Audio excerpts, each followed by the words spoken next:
I've often felt that fat really stores more than, or your fat cells store more than just fat. They also help you to hold emotions and chemicals and that type of thing. Can you talk just a little bit about how that release, I mean, because that's probably the part of the fasting as well, is just releasing all those things you've been holding on to, right? And you're smiling as I'm talking. I am because again, what you're almost saying is that you're under the assumption that they're separate. Again, that's Mm.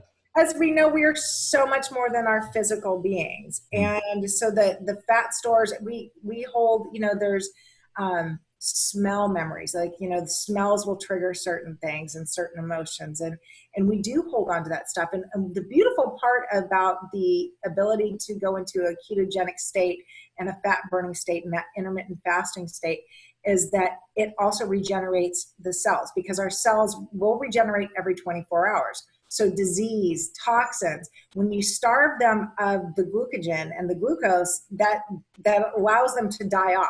So the unhealthy cells die off. And in turn, the healthy cells are allowed to reproduce and grow. And so then you've got more healthy cells than you do not. Intermittent fasting has been shown to work fantastic on killing cancer cells. So because cancer cells are mutations and they're lazy and they inherently need glucose to grow and thrive. So when you starve them of that, they die off. So you're going to see, trust me when I say you're going to see more and more about these kind of therapies and modalities used in people that are even maybe doing traditional cancer treatments with chemo and radiation, that along with the intermittent fasting, yes, these cells mutate and they're in there, but this will help regenerate the healthy cells faster than they're getting killed off. I think for some, and that's kind of what's kind of sad to me, is to think about how it's probably going to be easier for some Americans to take the drugs than it is to change their food habits in Well, order to isn't be that healthy. isn't that true about? I mean, that's true pretty much for everything.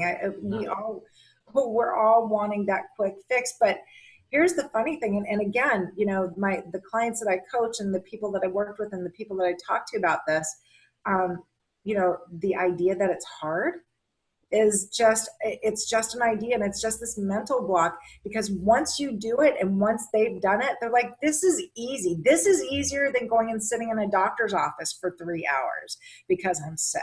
This is easier than stressing that I'm pre-diabetic and I'm having to check my blood sugar and poke my finger and get the monitor or take injections or take medications or any of those other things. This is easier. But it's the idea that I think we're just so, unfortunately, so just almost brainwashed to think that that a pill is easier to take than taking responsibility for what we're putting in our bodies.